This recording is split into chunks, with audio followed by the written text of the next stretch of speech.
What's up, guys? It's Peak Octane back with another episode of the D105 College Football Mod on Madden 20. As always, check the links down below in the description, and today we have the Sweet 16 games for the East and West region. Let's roll that intro.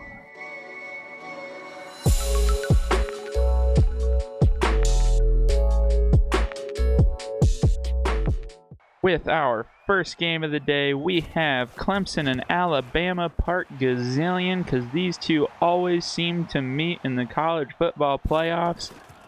And as you can see on the screen, they have traded field goals in the first quarter of this game. And now Alabama puts another field goal on the board, and they will have a 3-point lead with just over a minute to go in the first half. Clemson gets the ball down the field quick, and they are able to score before the half. This is going to be a 10-6 lead, and that will be your score at the half. Alabama trying to cut the lead to 1 point, and that field goal is blocked. Clemson recovers, and they maintain their 4-point lead. However, just a few plays later, Clemson makes a huge mistake and throws an interception, and this is going to give Alabama great field position as they are already at the 28-yard line. However, they cannot do anything with the ball, and Clemson gets it back, but they squander their opportunity at a field goal. But Alabama counters, and they get a huge play for the touchdown. He hits Henry Ruggs in stride, and that is going to be a 3-point lead for the Crimson Tide. Clemson needs to get the ball down the field quick as there is under a minute to go. They are already into Bama territory, and they are going to go for a deep strike, and they get it down to the 11-yard line. Can they reach the end zone? No, they fumble the ball. All they needed was a field goal, but they had the time to go for the win, and that risk did not pay off. That risk ended up absolutely hurting them. They went from being able to put this game into overtime easily to now being knocked out of our playoffs. This will give Alabama the advancement to the Elite Eight. With our next game, we have Penn State and Georgia, both teams fighting to see who will play Alabama in the Elite Eight. And Georgia gets a huge pass to start off this game, and that will be a 7-0 lead for the Bulldogs. Penn State trying to give a response. They throw an interception, and Georgia is going to return this into Penn State territory. Great starting field position for the Bulldogs midway through this first quarter. They go on, and they will get a field goal to make this a 2-possession lead over the Nittany Lions. And Penn State trying to get on the scoreboard and trying to get back into this game. Clifford is going to run along the outside, and he gets into the end zone. That will be a touchdown for Penn State, and they are on the scoreboard as they cut the lead down to 3 points. Georgia, though, responds, and they put the lead back up to 10 points with that short touchdown pass. With a few minutes left to go in the first half, Penn State throws a risky pass, and it is picked off. Georgia is going to have amazing field position. It cannot get much better than that as they will take over at the 5-yard line. And Penn State will convert. They get into the end zone again. This will be a 24-7 lead for Georgia with a minute 50 to go in the half. Penn State does not want to be done before the half, though, and they find Hamler in the corner of the end zone. That'll be a touchdown for Penn State, and they cut the lead back down to 10 once again. Georgia trying to extend their lead now in the second half, and Jake Fromm runs it in for a touchdown. That will put the lead at 31-14 midway through the third quarter. On the ensuing kickoff, Hamler gets a great juke to get everybody on their toes, and he will go all the way for the touchdown. Penn State is not giving up. They are going blow for blow with Georgia at this point.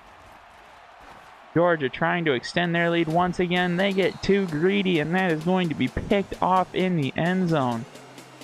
This gives Penn State an opportunity to pull within one score, but they squander it. They are not able to.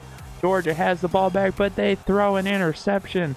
That was an extremely risky pass like Penn State had earlier, but this time it is returned all the way for a touchdown, and Penn State is now within 3 points of Georgia. Georgia rolling out, and he finds the receiver in stride, and he is going to go untouched out into the end zone. Touchdown for Georgia, and this is a 10-point lead once again in the fourth quarter. And now Georgia adds a field goal as it is now a 13-point lead for the Bulldogs. Penn State will need 2 touchdowns, and the clock is ticking down, and Georgia picks the ball off at the goal line, and this will officially end this game. Georgia is able to run out the clock. Jake Fromm gets the player of the game with 4 touchdown passes and the rushing touchdown to his name. And Jake Fromm will lead Georgia on to the Elite 8. With our next game of the video, we have Purdue and Oklahoma. Oklahoma, with the first possession of the game, finds the end zone, and they will take an early 7-0 lead over the Boilers. Oklahoma has possession once again in the first quarter. It is an inaccurate throw, and it is picked off by Purdue's defense. Purdue getting lucky to take that opportunity, and they will take advantage with a field goal, and that will cut this lead down to 4 points. Oklahoma extends their lead further as they will now hold an 11-point lead with that short touchdown pass. Hurts finds Lamb streaking towards the end zone, and that will be Lamb's second touchdown of the game. That is a 21-3 lead for the Sooners. But right before the end of the half, Rondale Moore's weaving through the defense, and he goes all the way for a touchdown. This is a huge swing as Purdue gets the ball to start the second half, and they take advantage and they get into the end zone. They are going to cut into this lead even further, taking full advantage of having the first possession in the second half. And Purdue goes for 2, and they will cut this lead to 3 points as they convert. That is a huge swing. That is a 15-point swing. And now Horvath finds the end zone, and Purdue has officially taken the lead in this game. That is a 4-point lead for Purdue. And now with a minute to go, Oklahoma finds the end zone. They will take the lead in the last 2 minutes of this game. Purdue going for the long field goal as time is winding down in regulation to tie this game, and he hits it. J.D. Dellinger hits the field goal, and this is in overtime, and Oklahoma gets a huge break. He's wide open, and he will take it all the way for a touchdown. This ends the game. Oklahoma has beaten the Cinderella story that was Purdue.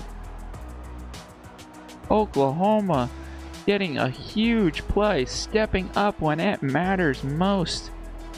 And they will be moving on to the Elite 8 behind the back of Jalen Hurts, throwing for 5 touchdowns in this game.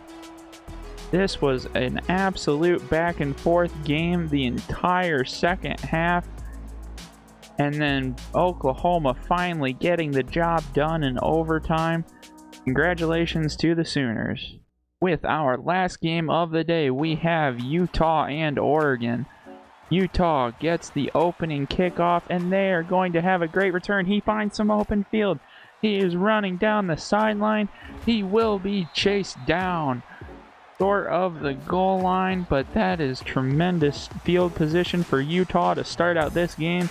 And Huntley will take advantage, and he runs into the end zone for a touchdown, and this will be a 7-0 lead for Utah to start out this game. Oregon trying to respond. They get a short touchdown pass, and that will tie this game at 7 points apiece. Utah finds their way down the field again, and with that small Madden glitch, that is going to be a touchdown for Utah.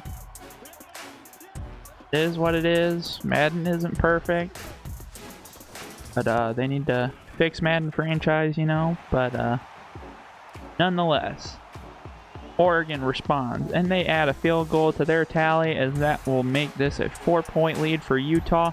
But Oregon responds again, and they have a touchdown to take the lead. This is their first lead of the game, as it is now a 17-14 Oregon advantage. But Utah strikes back, and they are in the end zone again. We are now into the fourth quarter, and Utah will put a field goal on the board, making it a full touchdown lead for the Utes. Under 3 to go, Justin Herbert will tie this game with his legs this time. He gets into the end zone, and we are tied at 24 all. And now Utah going for the deep ball into double coverage. He catches it, and he stays on his feet for the touchdown. What a tremendous play by the wide receiver. It is unbelievable. Oregon trying to respond in the final minute. It is picked off. They use all their timeouts in order to get another chance with the ball, and they squander that opportunity as it is picked off again, as they had to be extremely aggressive with no timeouts left. Utah able to play the ball right, and that gives them the win behind Tyler Huntley's tremendous game. 3 touchdown passes, as well as a rushing touchdown for the quarterback. And this will mean that Utah wins this Pac-12 battle, and they will move on to the Elite Eight. Looking at our updated brackets, we have in the Eastern Region Championship game, the number 4 seeded Alabama Crimson Tide going up against the number 2 seeded Georgia Bulldogs. In the championship of the Western Region, we will have the number 1 seeded Oklahoma Sooners fighting the number 3 Utah Utes. All 4 of those teams will be fighting for their spot in the coveted Final Four. Please don't forget to like and subscribe if you enjoyed this video, and check out all the links down below, including my Twitch channel. Thanks, and bye.